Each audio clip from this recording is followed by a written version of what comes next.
My name is Robert Pearson.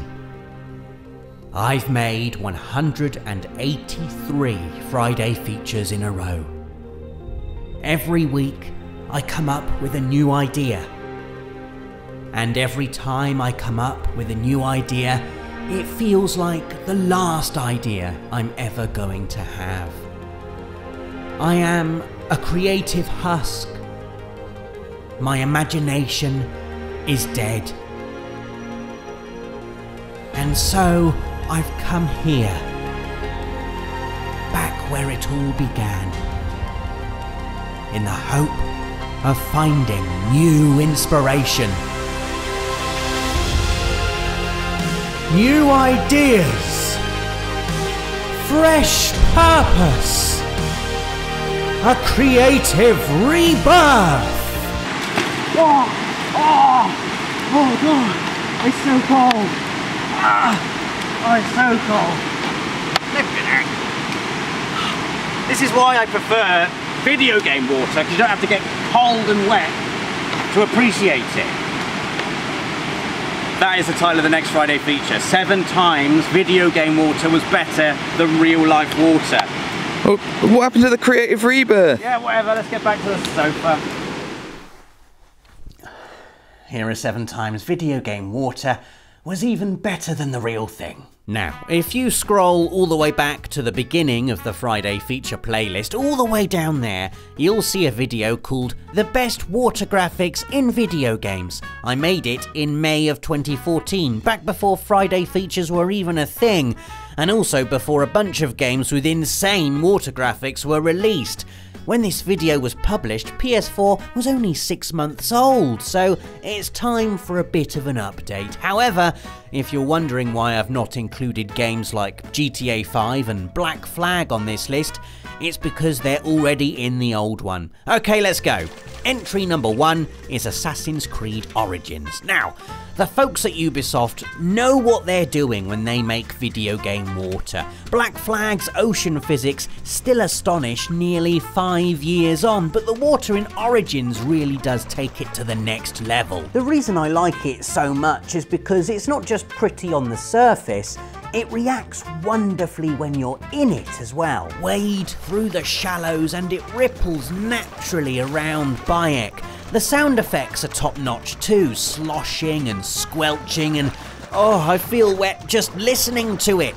Then when you hop out, Bayek's clothes are dark and soaked and shiny, and you've got to admire attention to detail like that.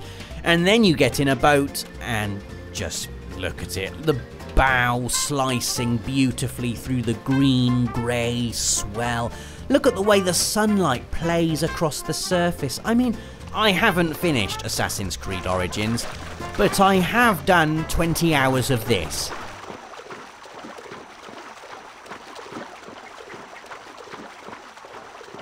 Next up, we've got The Witcher 3 Wild Hunt. Now, what I like about The Witcher 3's water is how much it offers in terms of gameplay. You know, it's not just a pretty face, although it is a very pretty face. Beneath that calm surface lurks treasure, wonder, and occasionally horror. If you've ever been clawed into the depths by a roving band of drowners, you'll know what I mean.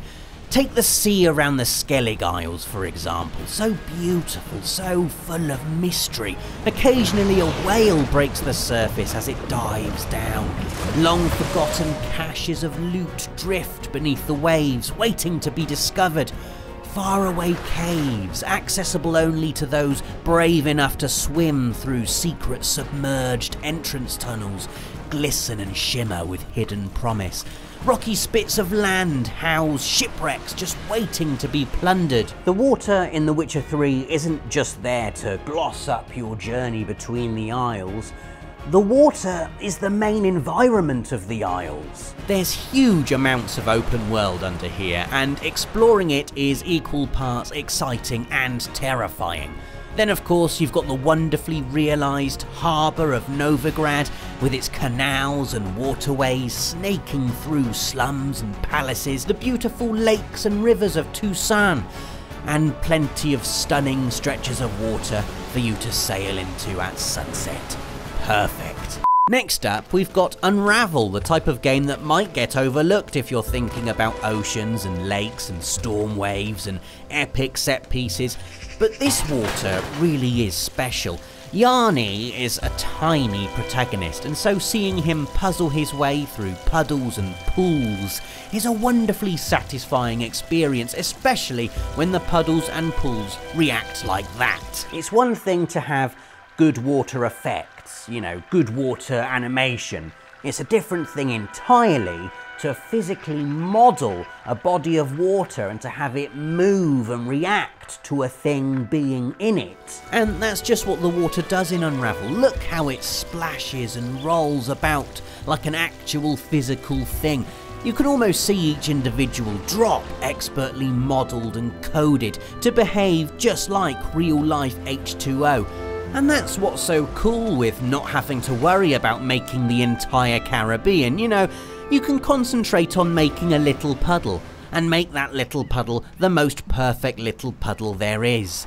Beautiful. Oh, and then there's the bit where you have to puzzle your way across the shoreline. Small, perfectly realised waves rolling into the screen as you leap and swing your way to safety. The main body of the ocean, a beautiful hazy shimmer in the distance. Okay, we're going epic again for entry number 4, and it's Final Fantasy 15, which, to be honest, has decent water graphics. They're pretty and nice to stand next to while uploading shares to Twitter, but they're not in Assassin's Creed's league when it comes to actually being in the water itself. But then there's that bit, isn't there? The bit in Chapter 9. Spoilers for Chapter 9 of Final Fantasy 15. Leviathan, the mythical water serpent in charge of the sea and all water graphics in Final Fantasy 15, makes an appearance and shows everyone else how it's done. This scene starts with Leviathan summoning a big old tidal wave, you know, proper day after tomorrow big, drown a city in one go big. Noctis and Prompto race through the sky fighting enemies while all this happens in real time in the background. And it's a wonder your PS4 doesn't take off as it's processing all this, but it turns out the tidal wave air fighty bit is just the beginning. Now it's time for the main battle, Noctis, King of Lucis, versus Leviathan, ruler of the seas. And H2OMG, look at that. It's just swirling and rolling about all over the place, 100-foot waves crashing all around you, the rolling ocean waiting to claim you if you balls up your warp strikes and fall in. As a technical achievement, this really does take some beating. I'm trying to think of anything set-piece-wise that trumps this. The convoy chase in Uncharted 4 maybe, but that's all I've got. Oh wait! Then there's the bit a few hours later in the game. Spoilers for a few hours later in the game. Where you summon Leviathan to get a load of monsters off your train, and I'll stop talking, here it is.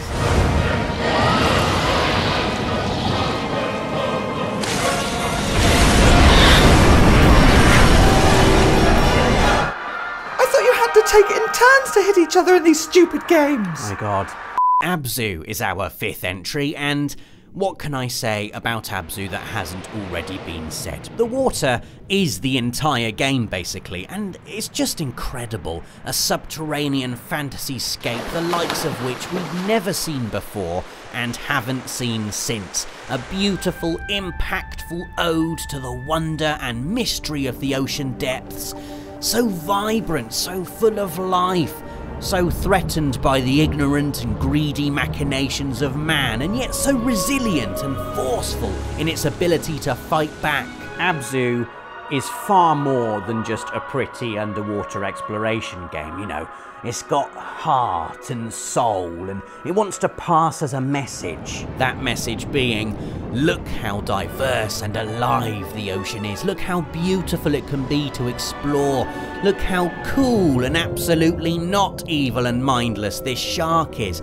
How majestic these whales are. How quick and colourful these shoals of fish. How absolutely some of the best on PS4 these water graphics are. Usually when I'm admiring water graphics in games, I'm admiring the twinkly, ripply, shimmery bit on the surface. I mean, That's 2 levels of shallow right there. In Abzu, you see the ocean's face briefly at the start, and then maybe at the end if you breach while riding a whale. But after that, you're exploring what's beneath the surface. So, in a sense, Abzu is a game about taking the time to appreciate inner beauty, and how we're all hiding and struggling against a terrible darkness inside of us, but also that we can beat that darkness and have energy left over to leap for joy afterwards. But yeah, water graphics, woo. Shadow of the Colossus is next, a game where it's easy to forget about and ignore everything that isn't a giant walking cliff with fur, because, you know, I guess if you were out and about and saw a giant walking cliff with fur, it would probably hold your attention. Which makes the fact I've noticed the water even more impressive. I do distinctly remember being wowed by the wave physics in the PS2 original. There's that small beach area where you fight Colossus number 2, isn't there? And it's got those lovely rolling waves. And so when the PS4 remake came along, I instantly raced over there to check out what they look like now. The answer? Even more like actual waves. Every body of water you come across in Shadow of the Colossus is amazing, to be fair. There's that semi-submerged ruin where you fight Colossus number 3. Good job the water looks nice too, because the amount of times I've fallen in it after failing to make this jump is too embarrassing to mention. Also, there's the big old lake where you fight Colossus number 5. Yes, I fell in that loads too after it chucked me off, and very nice it looks. And then, of course, there's Colossus number 7, the Hydrus, which, as the name suggests, is fought entirely in the water. I love this fight. You basically have to make your way along its back as it drags you underneath, desperately holding your breath as you wait for it to surface. And the lovely water graphics as that long serpentine body continually breaks the surface. So cool. I mean, water is so calming in these situations. It douses my natural game rage impulse, allows me to think clearly, to play patiently. Maybe if they did Dark Souls Underwater Edition, I'd actually be able to finish it. Final entry, and there's never really an order to these Friday features. You know, I'm not here to rank stuff, but flipping heck, the water in Uncharted 4 is, well, it's off the chart. I mean, Naughty Dog has always been very good at water. Uncharted 3 was in my other water graphics list because of that bit on the sinking ship. But Uncharted 4, wow. It's got all the types of water you could wish for, hasn't it? You know, I feel like I'm on a guided tour of water in this game. And if you take a look to your right, you'll see some ocean in a storm graphics. Hold on!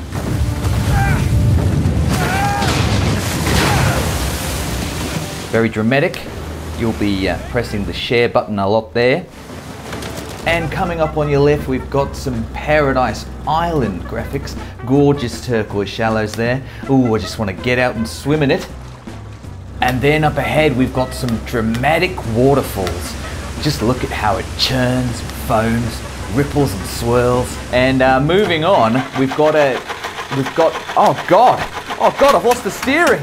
Oh mate, we're going over. I've lost the steering. Oh.